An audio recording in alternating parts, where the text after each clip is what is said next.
सीताराम। आज आपको मैं अर्ध जागृत मन के विषय में बताने जा रहा हूँ।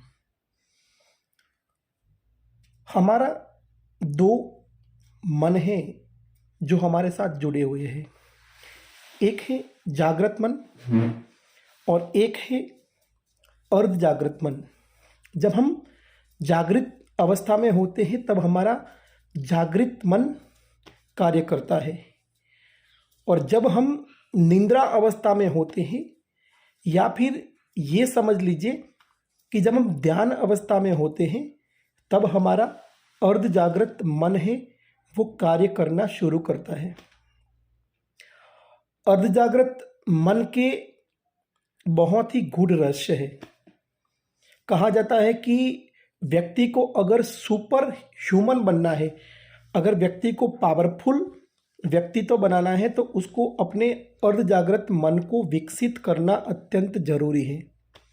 और अर्ध जागृत मन केवल भौतिक सुविधाओं के लिए काम करता ऐसा नहीं है। अगर आध्यात्मिक प्रगति करनी है, अगर तंत्र में भी आगे बढ़ना है, अगर कोई भी मंत्र साधना को सफल करना है तो उसके लिए भी अर्ध जागृत मन को तैयार करना अत्यंत जरूरी है। अर्ध जागृत मन के माध्यम से अगर हम कोई कार्य करते हैं तो वो कार्य हमारा अवश्य ही सफल होता है। आज मैं आपको अर्ध जागृत मन के माध्यम से आपकी कोई भी मनोकामना, कोई भी इच्छा, कोई भी कामना किस प्रकार से पूर्ण करें उस विषय में जानकारी देने जा रहा हूँ।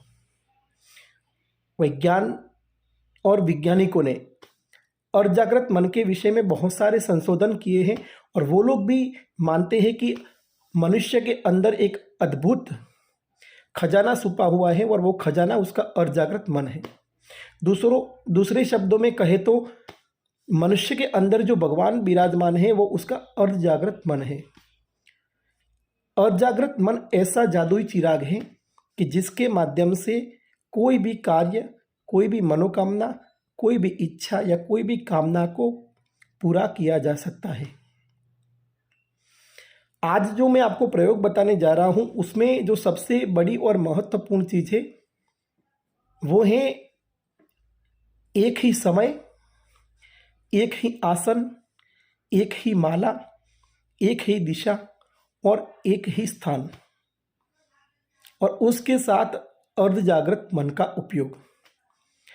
अगर ये प्रक्रिया जिस प्रकार से बताई जाए उस प्रकार से कोई व्यक्ति करेगा, जिस प्रकार से बताई जाए इस प्रकार से ये मंत्र साधना अगर करेगा, अर्ध जागृत मन की जो ये टेक्निक है उसका उपयोग यदि कोई व्यक्ति करता है तो अवश्य ही उसकी वो मनोकामना, उसकी वो कामना पूर्ण होगी और वो अपने जीवन में अवश्य ही सफल होगा। करना क्या है कि आप ये साधना किसी भी शुभ मुहूर्त में शुरू करिए।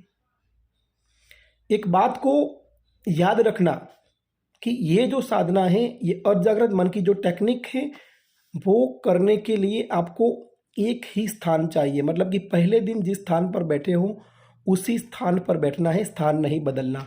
एक ही आसन चाहिए, पहले दिन जिस आसन पर बैठे हो रोज उसी आसन पर बैठना है। पहले दिन जो माला लिया है दूसरे दिन वही माला लेनी है, रोज वही माला लेनी है। आसन, स्थान, दिशा, माला, दिशा भी एक रहनी चाहिए। पहले दिन जिस दिशा में बैठे हो दूसरे दिन उसी दिशा में बैठना है। समय एक ही रखना है, पहले दिन जिस समय बैठे हो दूसरे दिन, तीसरे दिन, अंतिम समय तक वही समय रखना है। आसन, माला, दिशा, स्थान, समय सब कुछ एक रखना है, उसको बदलना है नहीं है।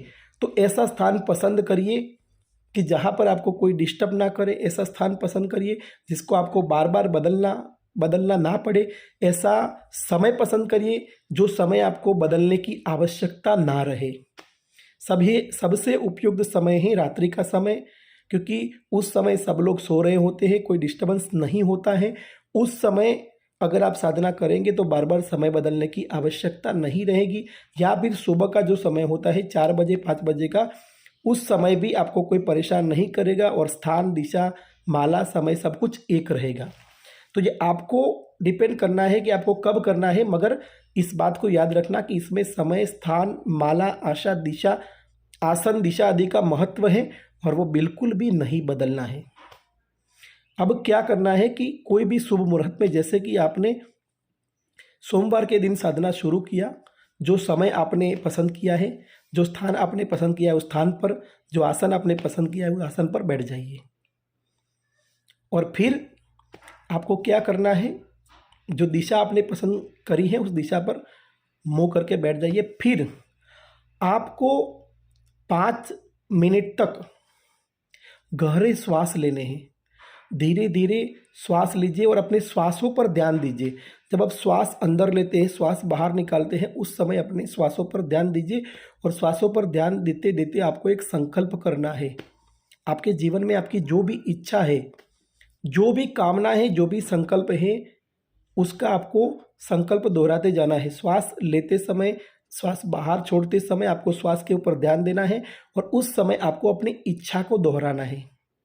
आपकी जो भी इच्छा है, आपकी जो भी मनोकामना है, उसको दोहराना है। आप जो भी चाहते हो उसको मन में दोहराना है, मन में बोलते जाना है और श्वासों पर ध्यान देते जाना है। ये प्रक्रिया 5 मिनट तक करनी है। जब ये प्रक्रिया 5 मिनट तक संपन्न हो जाए तो अपने लेफ्ट जो नाक है वहाँ से श्वास अंदर लीजिए और गहरा श्वास अंदर लेकर बाहर छोड़िए। ऐसा 5 बार करना है। लेफ्ट साइड से श्वास अंदर लीजिए, बाहर छोड़िए, फिर श्वास अंदर लीजिए, बाहर छोड़िए। ऐसा 5 बार करना है। फिर जो राइट नाक है उससे 5 बार श्वास अंदर लीजिए, बाहर छोड़िए। एक बार लिया, बाहर छोड़ा, फिर एक बार लिया, फिर बाहर छोड़ा। इस प्रकार से 5 बार लेफ्ट, 5 बार राइट साइड से गहरे श्वास लेकर छोड़ने हैं। उसके बाद दोनों नाक से गहरा श्वास अंदर लीजिए, बाहर छोड़िए। ऐसा भी आपको 5 बार करना है। जब ये प्रक्रिया आप संपन्न कर लेते हो तब आपको क्या करना है, एक संकल्प लेना है कि मैं आज से ये संकल्प लेता हूं कि जो मैं बोल रहा हूं वही आपको दोहराना है। मैं आज से संकल्प लेता हूं कि मैं एक ही आसन पर, एक ही स्थान पर, एक ही दिशा पर, एक ही माला से, एक ही समय पर मेरे इष्ट देव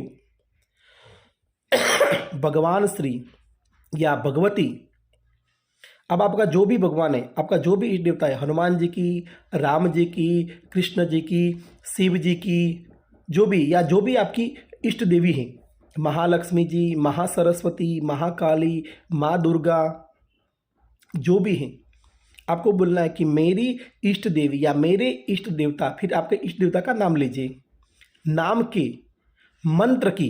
तब आप उनका जो भी मंत्र आपको उचित लगे, छोटा वाला मंत्र लीजिए, बड़ा वाला मंत्र लेंगे तो आपको दिक्कत होगी क्योंकि जप करने में ज़्यादा समय लेगा। जैसे कि आपको दुर्गा जी का मंत्र लेना है तो ओम ह्रीम दुम दुर्गायै नमः, ओम ह्रीम दुम दुर्गायै नमः मंत्र ले सकते हैं। जैसे कि आपको भगवान श्री कृष्ण का जप करना है तो आप भगवान श्री कृष्ण का छोटा सा मंत्र है श्री कृष्ण शरणम मम, श्री कृष्ण शरणम मम, या भगवान शिव का मंत्र है ओम नमः शिवाय, या भगवान हनुमान का मंत्र है ओम हम हनुमंते नमः, या भगवान श्री नारायण का मंत्र है ओम नमो भगवते वासुदेवाय। तो आपको जो भी मंत्र ले, भगवान श्री गणेश जी का मंत्र है ओम गण गणपतये नमः। तो आपको जो भी मंत्र लेना है, आपको क्या बोलना है कि मेरे इष्ट देव भगवान श्री नारायण का मंत्र ओम नमो भगवते वासुदेवाय का नित्य नियम पूर्वक 21 दिन तक मैं 21 माला करूंगा। संकल्प इस प्रकार लेना है जो मैंने पहले बताया ना, उसी प्रकार से मैं संकल्प लेता हूं कि मैं एक ही आसन पर, एक ही स्थान पर, एक ही दिशा पर, एक ही माला से, एक ही समय पर मेरे इष्ट देवता भगवान श्री राम का मंत्र ओम राम रामाय नमः का 21 दिन तक नियम पूर्वक नित्य 21 माला जप करूंगा। इसके द्वारा मेरी, फिर आपकी मनोकामना बोलनी है, शादी का योग बन जाए या मेरी नौकरी लग जाए। ठीक है, अब ये आपको ऐसा नहीं बोलना है कि मेरा शादी का योग बन जाए या मेरी नौकरी लग जाए। आपको क्या बोलना है कि इसके द्वारा मेरी शादी का योग बन गया है, इसके द्वारा मेरी नौकरी लग गई है। ये आपको 11 बार बोलना है। कितनी बार बोलना है? 11 बार बोलना है। ये संकल्प आपको 11 बार बोलना है। अभी नौकरी के संदर्भ में मैं आपको ये संकल्प पूरा बताता हूँ। मैं संकल्प लेता हूँ कि मैं एक ही आसन पर, एक ही स्थान पर, एक ही दिशा पर, एक ही माला से, एक ही समय पर अपने इष्ट देव भगवान श्री कृष्ण का मंत्र श्री कृष्ण शरणम मम की 21 दिन तक 21 माला नित्य नियम पूर्वक जप करूँगा। इसके माध्यम से मेरी नौकरी की समस्या दूर हो गई है, मुझे नौकरी मिल गई है। ये जो संकल्प मैंने बोला वो आपको 11 बार बोलना है। आपको अपने इष्ट देवता का नाम देना है और आपको जो मंत्र जप करना है वो मंत्र बोलना है। ये प्रक्रिया 11 बार करना है। फिर आप माला लेकर उसी वक्त उस मंत्र की 21 माला पूरी कर लीजिए। फिर नित्य नियम से रोज उसी समय बैठ जाइए और 21 माला 21 दिन तक संपन्न करिए। 21 दिन के अंदर अंदर आपका वो कार्य पूर्ण हो जाएगा।